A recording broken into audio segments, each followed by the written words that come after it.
Afternoon, everybody. We're all still getting familiar with this new technology, so a pause there on my side. A warm welcome on another cold day. I'm wondering if I'm going to do these things in summer because what do you say? If you need to discuss a hot topic, it's probably best doing it on a cold one.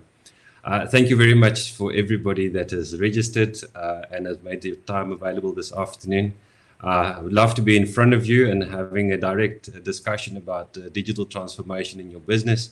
But this is the platform we're going to explore. And let's see if we can share something that might be of value. Jennifer Van Riet from Silver 17 is helping me again this afternoon. Thank you very much, Jennifer.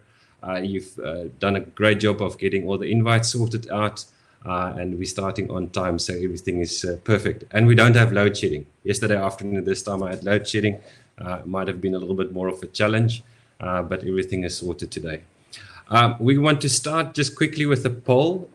If you can get that up on the screen for us, please, Jennifer. A question that we're going to ask about is where are you with your digital transformation and the communication around that in your business?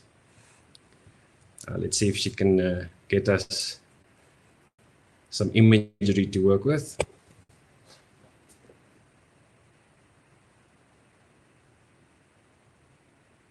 Okay, do you plan to complete, whoops. Do you plan, has your company developed and communicated a clear digital transformation plan to all employees? So please, in the poll section, you will see that at the bottom of your screen, you can quickly do a vote there. Has it not developed?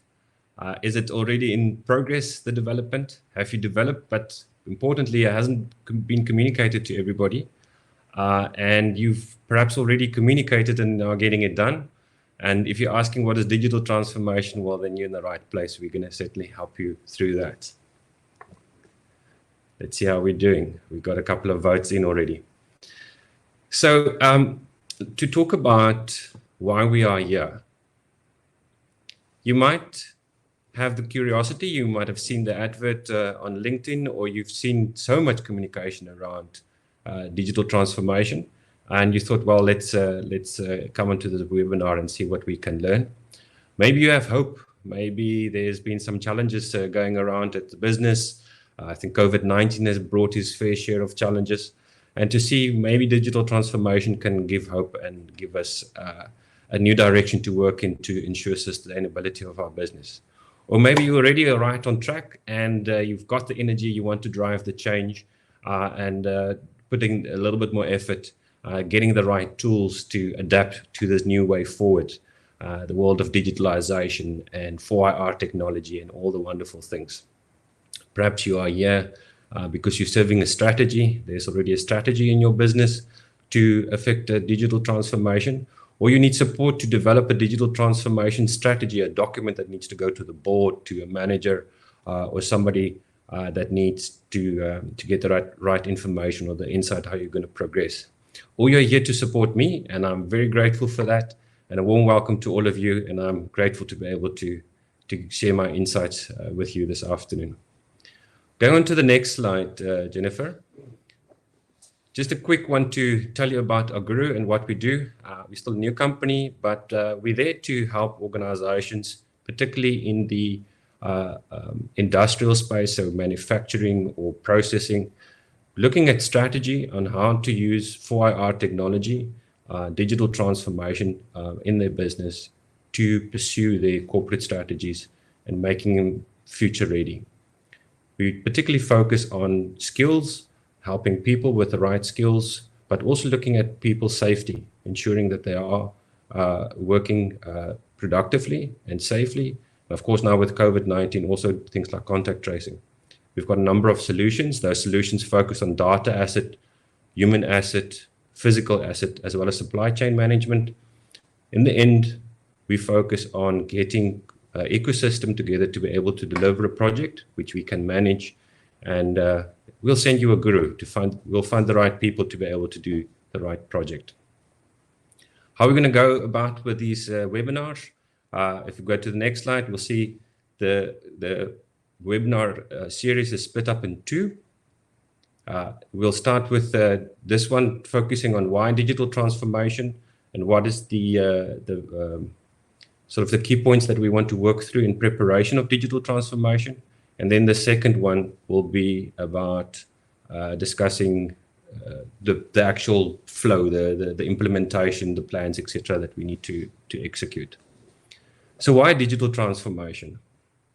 Well, in this world, we actually have a lot of access to information, and I'm sure many of you following on LinkedIn or other platforms is constantly bombarded with information that everybody's doing it. Everybody's doing digital transformation.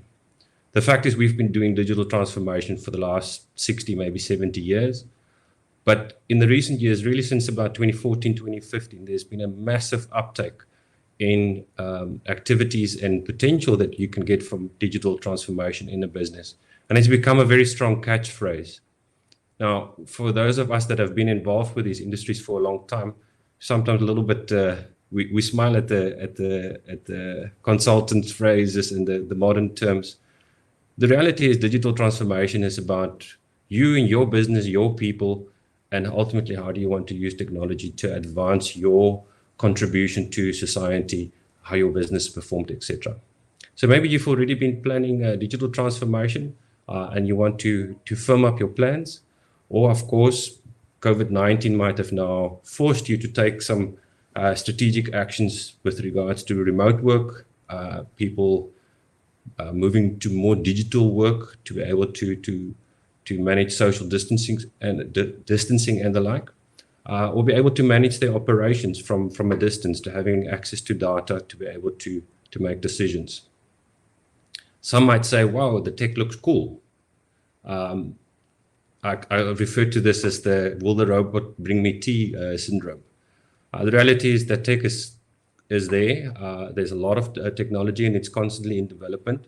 But we'll talk today to understand why it's important to focus more on your strategy than really to focus on the actual technology. And that strategy should inform technology selection and not the other way around. You might have a situation where your customer is calling on transformation. They are moving forward. They are driving their digital transformation strategy, and they want you to stay with them, or to keep up with them. Or it could be just because it's a competitive environment out there, and your customer is demanding for a better platform to engage with, to advance their spend onto your business. Maybe you're an executive or a senior and you want to make big moves. You want to drive change within your business and be able to differentiate and maybe drive towards a space of innovation and market leadership to show that your company is out there, it's ready, it's 4IR ready, and it's being able to serve the customer and the needs. A lot of us understand the value of business data. And with digital transformation, we will find that there is more data being generated in more sectors, more areas around our business. So this is something we will look at again later this month. But preparing data, ensuring the data is efficient, that it's fast, it's accessible, and of course that it's compliant, could drive an important reason for you to undertake digital transformation. You might have identified a business case where you feel you can now unlock value by using digital transformation or other 4IR technologies that can, for your business, for your clients, be able to do that. And this becomes a foundation for development as you go forward. Again, transformation is not just a once-off thing, but it is a progressive activity that you as an organization will do. I always say Google, Facebook, Amazon, all of them are still busy with digital transformation. There's no single company in the world that has finished digital transformation. It's an ongoing process. So if we can go to the next slide, please, Jennifer. There's a couple of terms that we will use today or in the next session. Some of the ones that I will pick up often, I would say DX for digital transformation, just short, management of change, MOC, MVP, minimum value product, or URS, user requirement specification. These are just some of the terms that we might reduce to a short acronym. Next slide.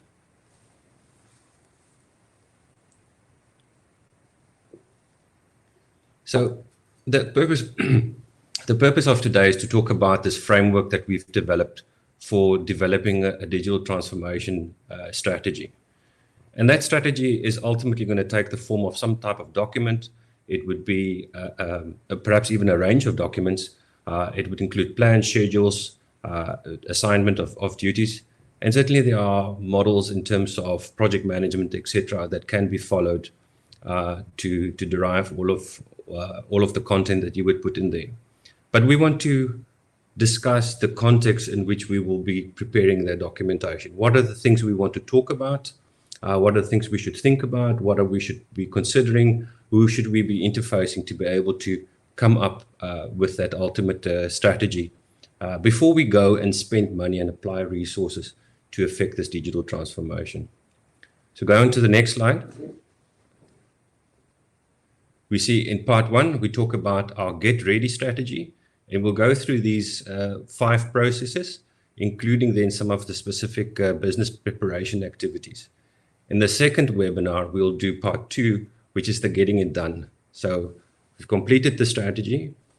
We've defined what we set out to do, but then it's all about implementation and then ultimately that value accumulation. Next slide, please, Jennifer.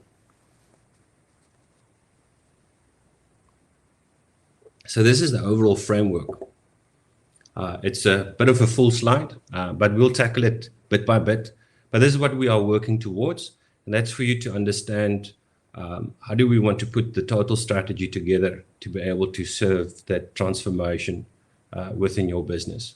So today we'll focus on the left, the get ready part. Second session, we'll talk about getting it done. Next slide, please, Jennifer. So first we start with the to be, the future, the towards. What are we aiming at? What are we working towards? How are we going to change our business and our mindsets to be able to derive value from a digital transformation project? Next slide. We go to the 5 steps. We focus on the first one, business vision. And what we say here is that in order to do digital transformation effectively, we're not prioritizing the selection of technology, but we're prioritizing the selection of strategy, the strategy that we aim to serve. For example, we're not going to say, oh, we want to use AI in our business, or we want to use robotics in our business. We might rather say that our strategy for our business is to serve our clients better, with better information, faster. We want to be more productive. We want to provide them with a sustainable supplier.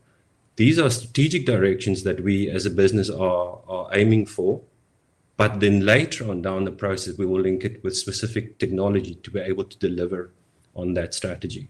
So we're going to be thinking about the 2 market model. How is our customers seeing us? How are they experiencing us? And what value can we add to them in terms of how we are presenting ourselves, our business, our solutions to the market? But we can also look internally. We can look at our own operating model. How do we derive that? Now, if we were a hotel and didn't see Airbnb coming our way, we might have not been thinking about how can we evolve our operating model, because we would have been secure. There was no risk. But now through digitalization, we also observe challenges. We're seeing other companies coming along the way with completely different operating models that are now competing with us. So we might be thinking about our operating model and how do we bring that value to our customer.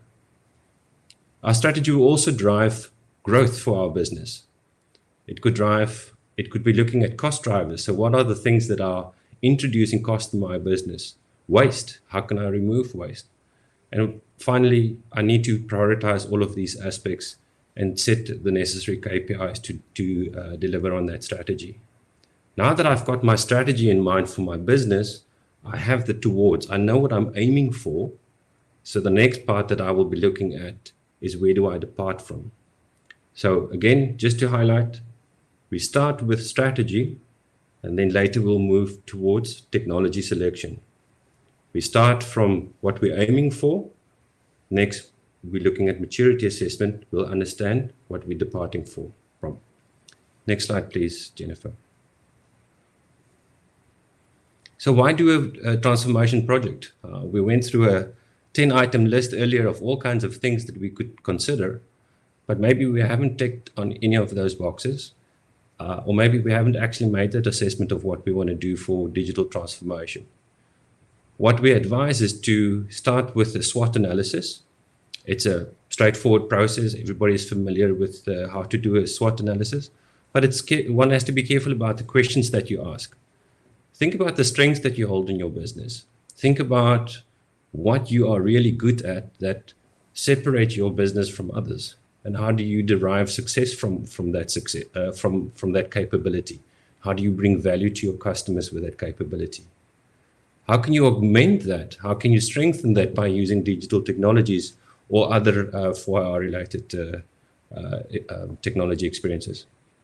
You also have to look at your weaknesses. Look at areas within your organization where there's room for improvement. Maybe you don't have a process that is efficient. Maybe there's a lot of paperwork still being moved around, or maybe there's a loss of data from one process to the next. These could be areas that inform why you should do a digital transformation project.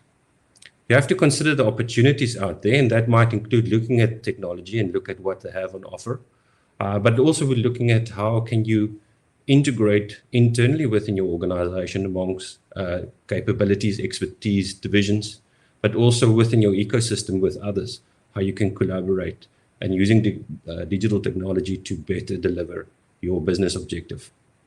And then threats. If you were Blockbuster and you didn't see Netflix coming, it's a problem. There are companies out there that are actively using digital technology to disrupt, to change business models, to change customer engagement. You've got to explore these threats and think about what you can do in terms of digital transformation to pursue these objectives. You are constantly under threat by your competition regarding that value proposition that you're offering to your client.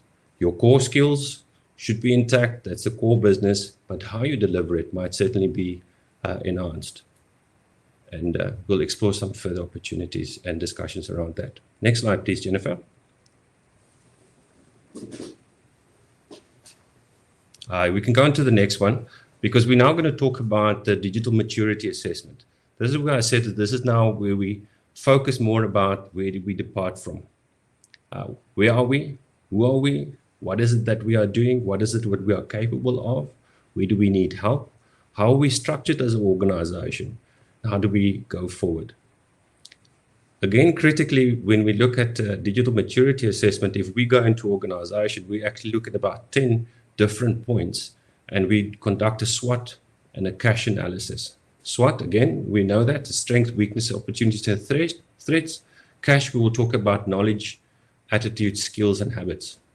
And we will explore each of these areas. We'll look at customer experience. How is your customer experiencing your business? How are you delivering your end result, what they are buying that is contributing to value in their business? What is their experience around that? Maybe it's very cumbersome to do business with your organization. Maybe to get updates on a status of a purchase order is very cumbersome, and maybe we can do something with regards to data accessibility. Or maybe to analyze records is really difficult. Or maybe to maintain your solution down the line is difficult because we haven't got accessible information. So these are all matters relating to customer experience that we will explore. We'll talk about the digital journey. So where are you as an organization, where you've been, where you are, where you're going towards. And again, we'll look at the strengths, weaknesses, and threats. And we'll look at the knowledge, the attitudes, the skills, and habits. That applies similarly to digital capabilities. And we'll look at your organization structure. We'll look at your business culture. And we'll look at your skill levels. Because each of these needs to be optimally arranged, equipped, or resourced to be able to deliver your strategy effectively.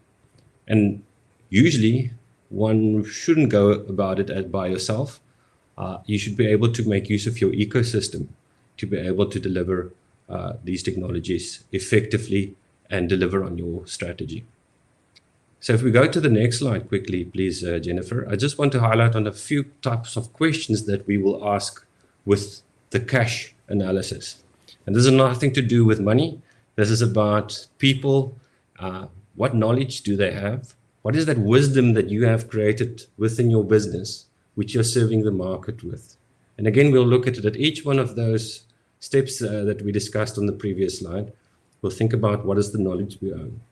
We'll look about the skills that we are applying as a business. Are we sourcing it internally? Do we source it externally? How do we bring that skills ultimately to the benefit of our clients and against our competition? What attitudes are we holding within the organization? If we maybe want to explore subjects like robotics, but our staff are very concerned, they're reluctant, we don't have the attitude yet to be able to utilize such technology, and such a project is likely to fail. Similarly with data, if we want to explore a project where we have a lot of data coming out of that implementation, but we don't yet have an organization that management is actively engaging with data, we might have to change the attitude. We might have to change the habits in terms of how they are constantly conducting themselves before we flood them with even more information, or information that's been brought about in a different way. So these are analyses that we have to look at before we then take the next step in building our digital transformation strategy. Next slide, please, Jennifer. So the next part is now, once we've got the thinking part done, where are we going, where are we departing from, we now have to start putting it down into an actual plan. We need to think about what are the specific use cases that we want to identify, how will we define them or decide on them, how will we prioritize them, because we will always have a challenge of limitations of resources, only a certain amount of funding available, resources and time available, and we need to prioritize. We need to be sure that we can fund our projects. It's not uncommon, and we can certainly read a lot in the literature about failed projects, but it's not uncommon for companies to embark on a digital transformation project and then kind of stay in it. They stay stuck. The scope evolves, maybe people change, the aims that needs to be achieved keeps evolving, and the project is never successful. We never get to that point where we can say it's done. And it could also be that we run out of funds in situations like that. So it has to be very clear about what is the use case and do we have the exact funding available for that.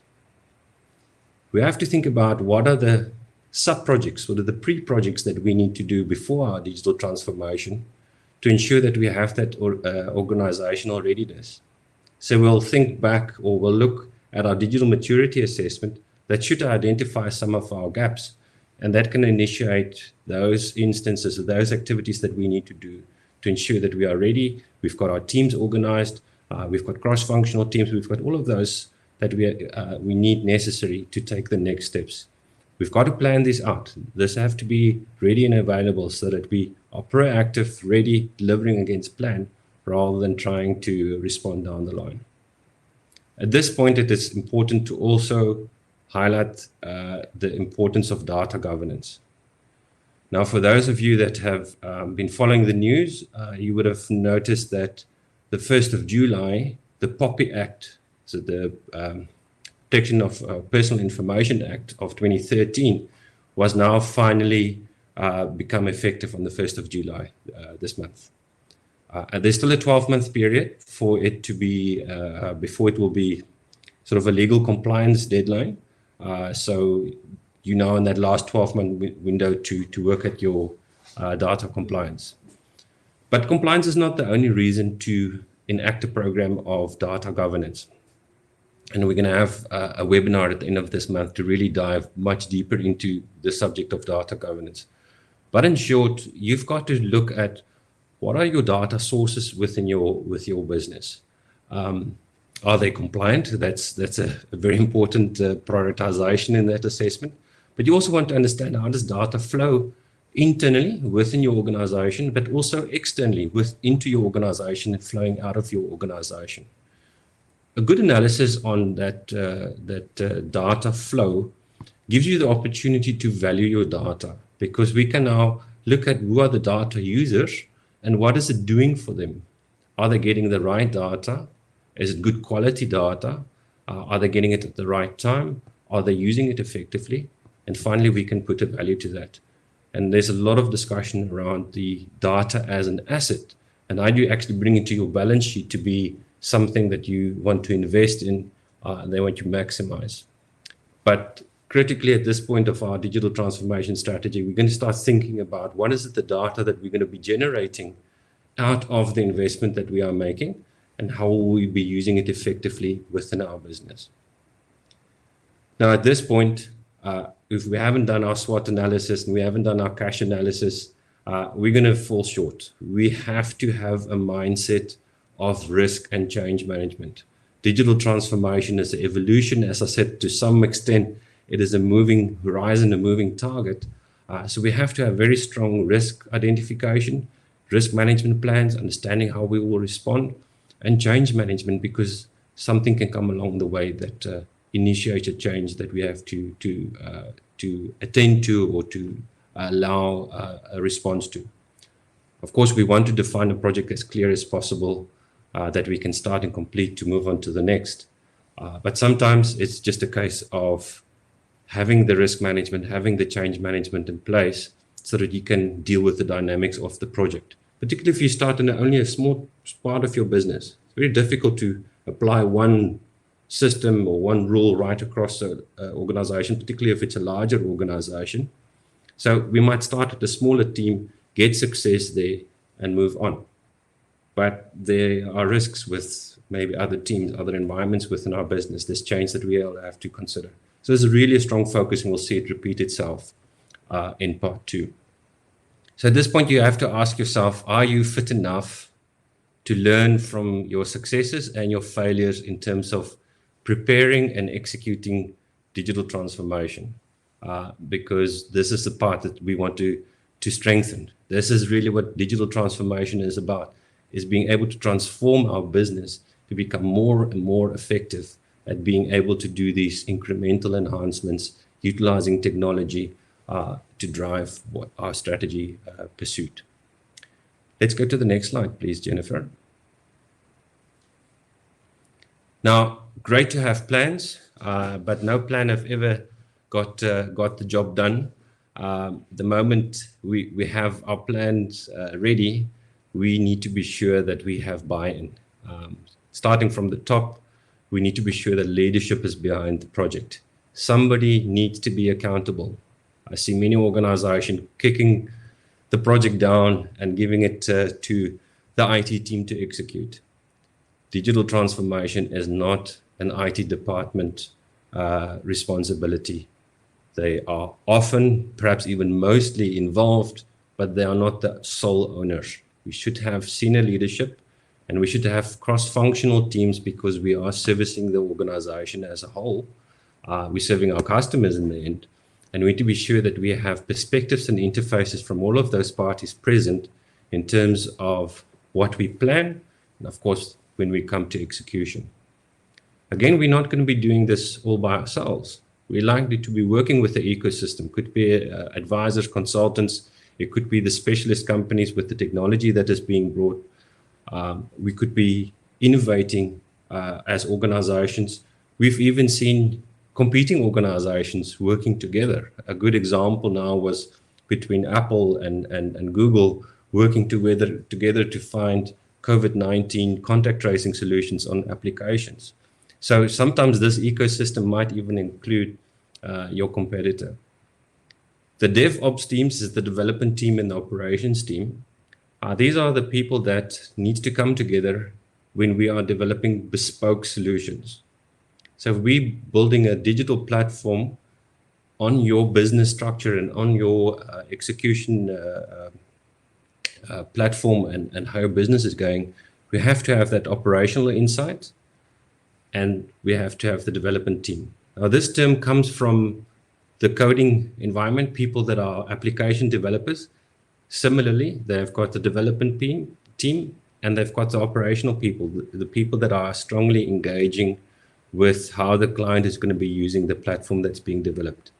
And I think it's very important to match that, to mirror that on the client side. It's not just the technology provider to have a DevOps team, but it's also the client team to have that similar mindset. Those that are working closely with the technology development and those that will finally be utilizing the technology that is being brought.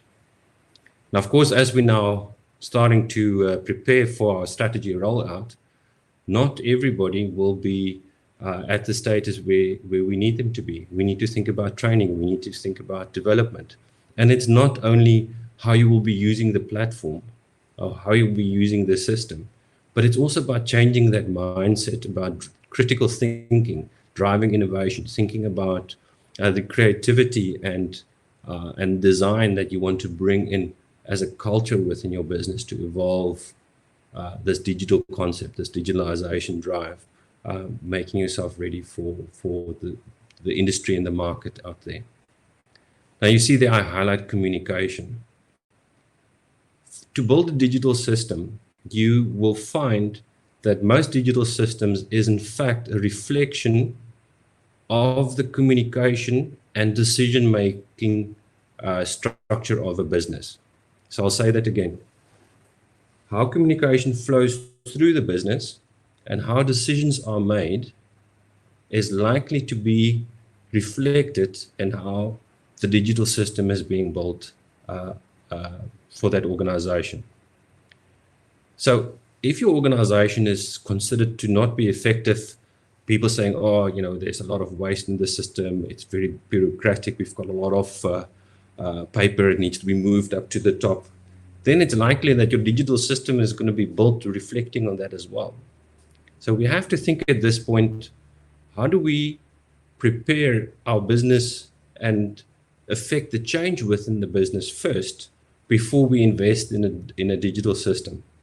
Because an ineffective communication and decision-making structure in a company will also render an ineffective and cumbersome digital platform that's being used. So there's a great opportunity which we have to consider during the strategy and the planning phase to drive those optimizations, to drive those sub-projects before we finally commit funds towards a digital tool. The second part of communication is, as I said earlier, if we have a plan, we want to go forward. It's not just the IT department, but we want to bring the whole organization together. We have to communicate, we have to get their buy-in. We've got to know who has what task and how their task will be impacted. There could be people that are concerned about how they're going to lose jobs through digitalization, these efficiencies, how they're going to be utilized in future in the business. We have to communicate, we have to bring everybody along as we move forward. Let's go to the next slide, please, Jennifer.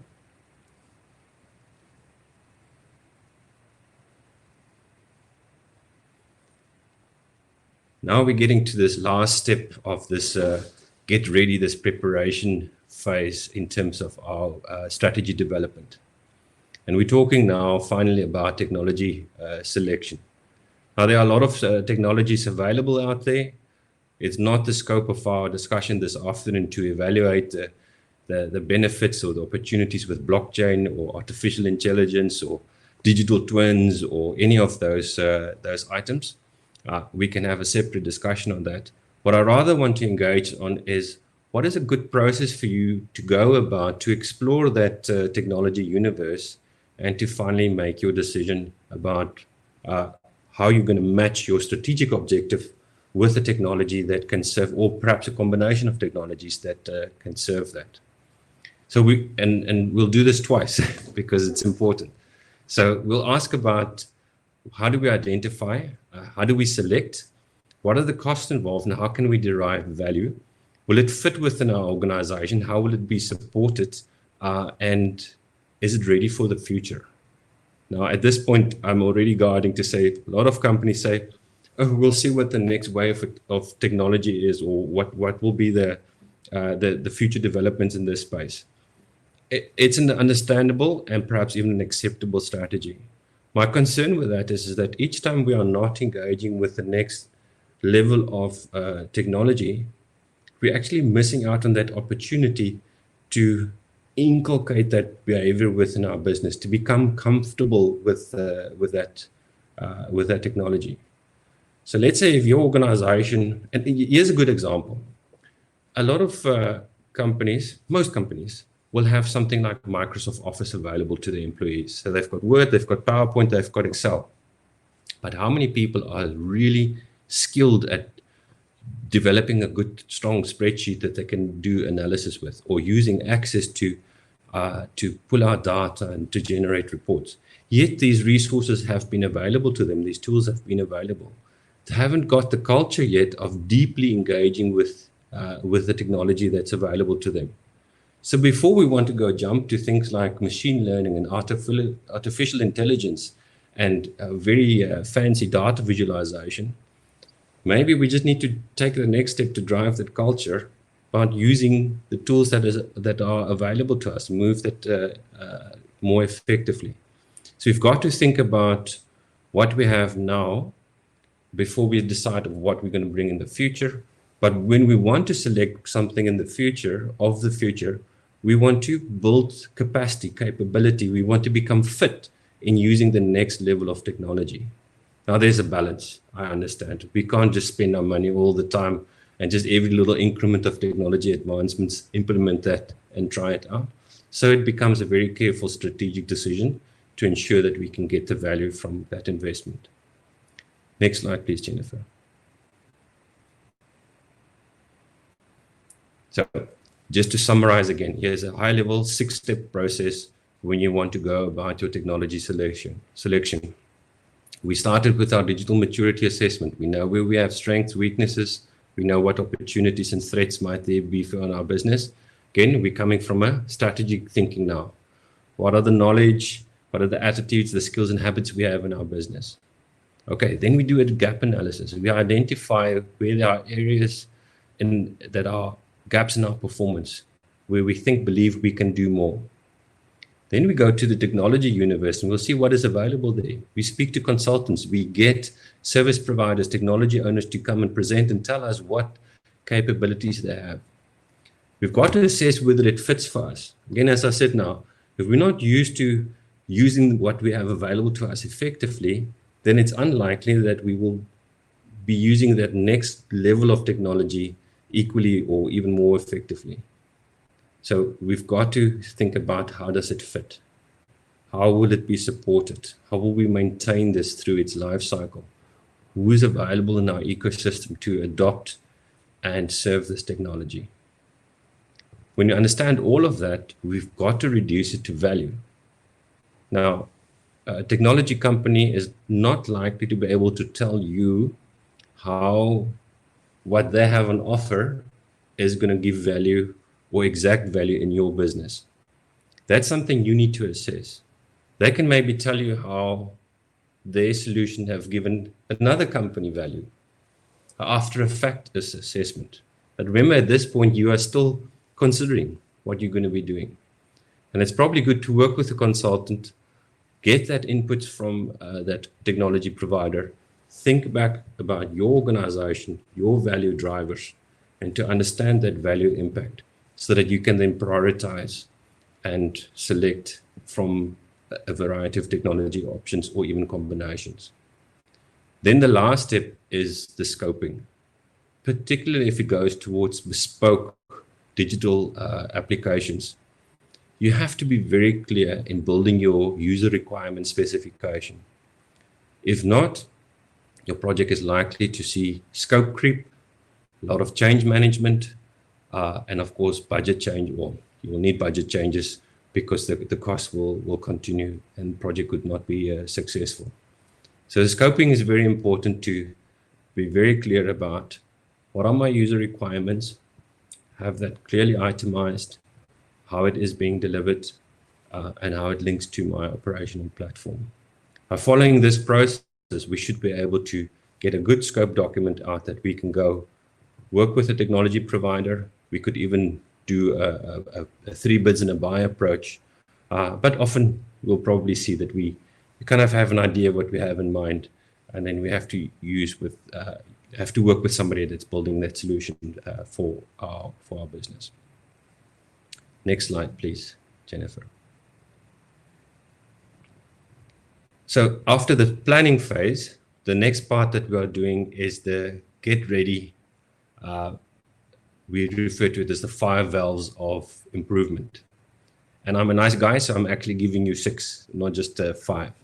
Because we talk about business process improvement, but also very importantly, business process integration. Now, before we get our digital system, as I said earlier, maybe we've got some weaknesses in our company that we want to address. So we want to drive business process improvement. We don't want to build a digital system on top of an inefficient platform or inefficient process. We also want to look at how does it integrate, our process integrates with elsewhere within our organization. How is the flow of data, the flow of communication, and importantly, the flow of decisions, how that moves from one interface to another within the organization. And of course, it also carries upstream from our suppliers and downstream to our customers so that we can see what opportunities are there and drive that business process improvement. Again, these would be separate discussions because there's a lot of different things to explore in terms of business process improvement. The next one that we really want to look at in our getting ready phase is our customer value enhancement. We've looked at it from a strategic point of view, but we also need to look at it. What is the optimizations that we can do and achieve prior to or during our rollout of our digital transformation project? Now, I always say is you have a great opportunity with digital transformation to take your business forward. But if you don't bring your suppliers along with you in that journey, you will ultimately become limited in what you can truly achieve. So it could be at this stage that in order to derive the ultimate value from your digital transformation project, that you might have to go and do digital maturity assessment on your suppliers. Can they support you in your journey? Are there adjustments that they need to make to be able to get the ultimate value? Could you perhaps through your project derive value for them that could cause them to reduce their cost or reduce the time of delivery to your business? So there are opportunities that will come out of that approach. Again, technology utilization. This is the part where we now need to start getting the habits of using technology effectively.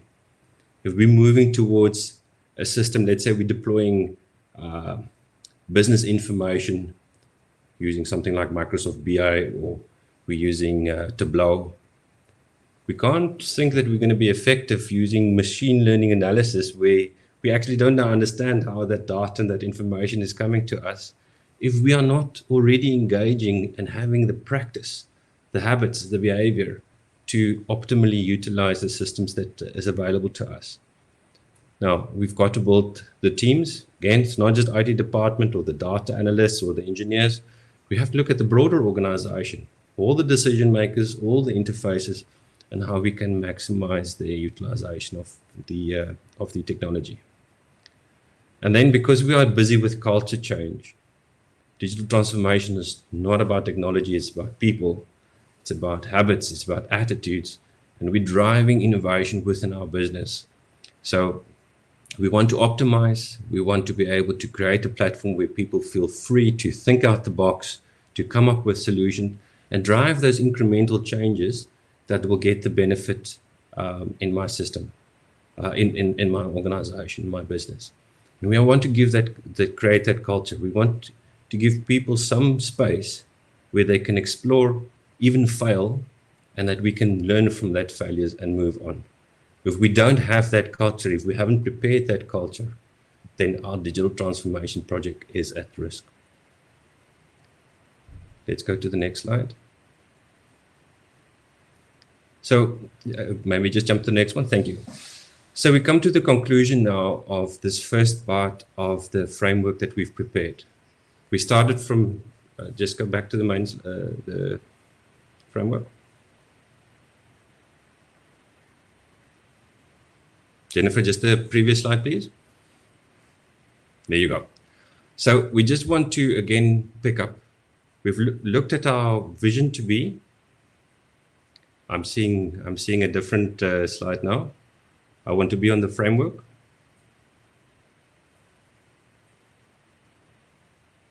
There you go. So we started with our business vision to be. That's our corporate strategy. That is our towards. That's what we're aiming for. Next, we looked at our digital maturity assessment. We look at all those elements that we are departing from. Where are we now? So that we can now make a gap analysis. What are the gaps that we need to bridge? What are the changes we need to make? Then we define our plans. We write our strategy. We make sure that funding is available.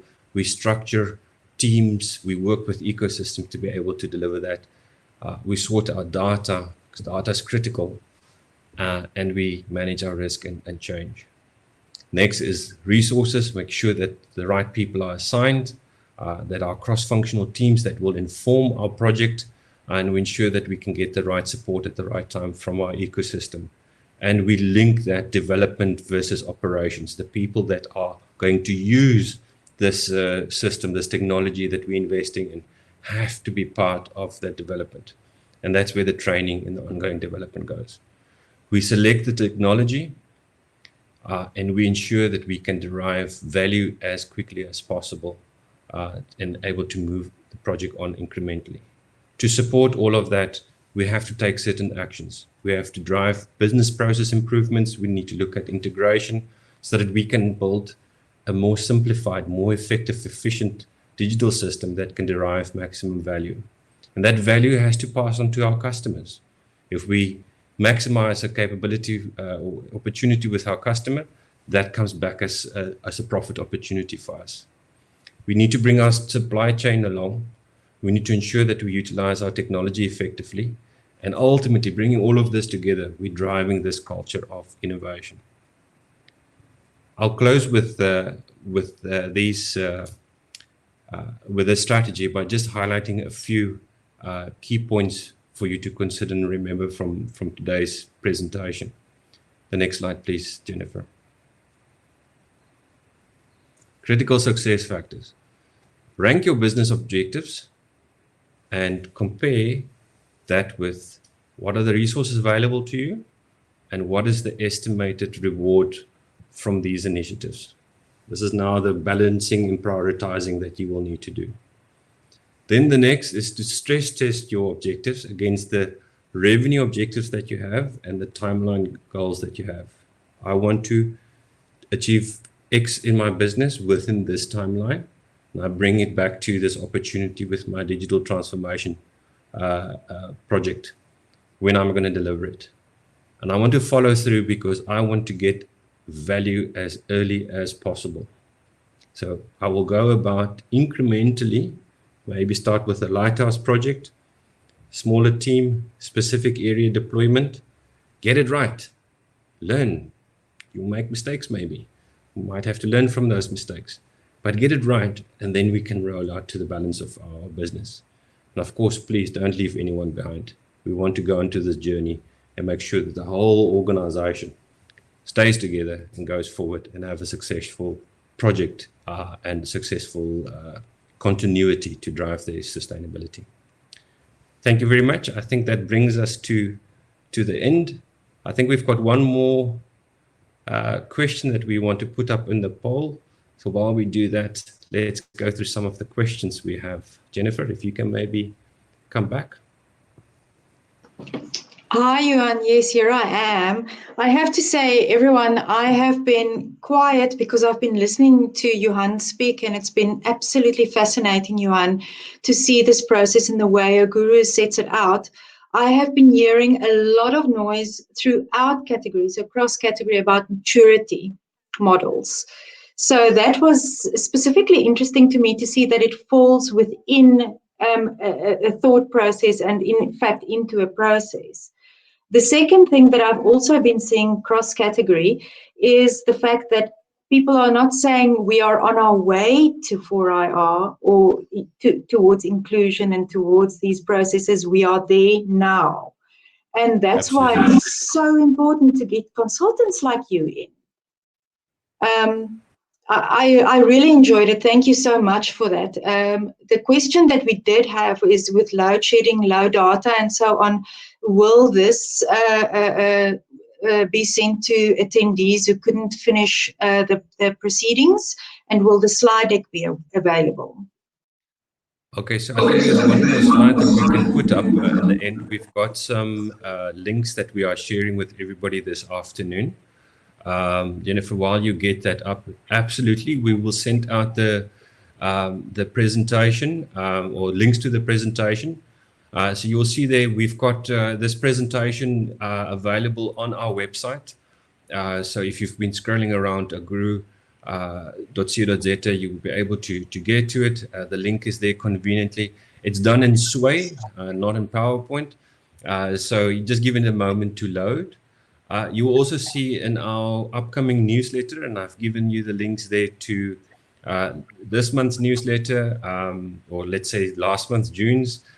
July will be going out tomorrow morning, so maybe even this evening.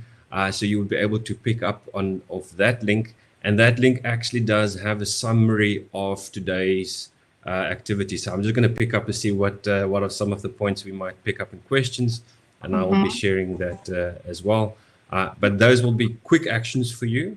Then we will be uploading the presentation that Jennifer has recorded, and you will be able to get that link. I will be sending out an email.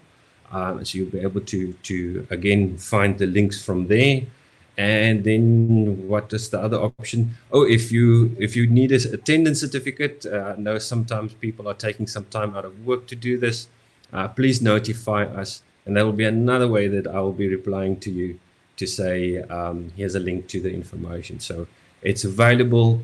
I'm making it available to everybody on the webinar to use.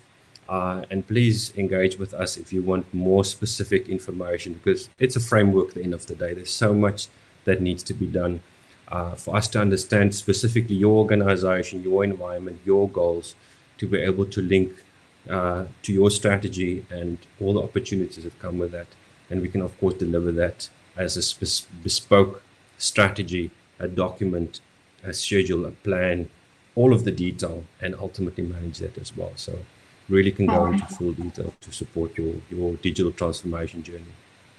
I love that, because essentially it means that you've got a map to follow. You're not going blindly into the future, especially the future that has changed so drastically. I mean, who better to give you a roadmap than an engineer, really? My concern, Jennifer, is that COVID has brought this acceleration of digital transformation, which is wonderful from maybe where I am and our industry is in terms of, the excitement that there's work coming, there's opportunities. But what I'm also concerned about is that a lot of companies have had to, by design, become quite self-efficient in their transformation activities. Suddenly companies had to get, the platforms we are using now to get to grips with technology to work remotely. And I'm just concerned that maybe those were not always well thought through. They weren't properly guided by what strategic objectives. How do we manage information? How do we manage security? Cybersecurity, huge thing. I saw a statistic this week: 675% growth in cyber activities, cyber threats since the beginning of March.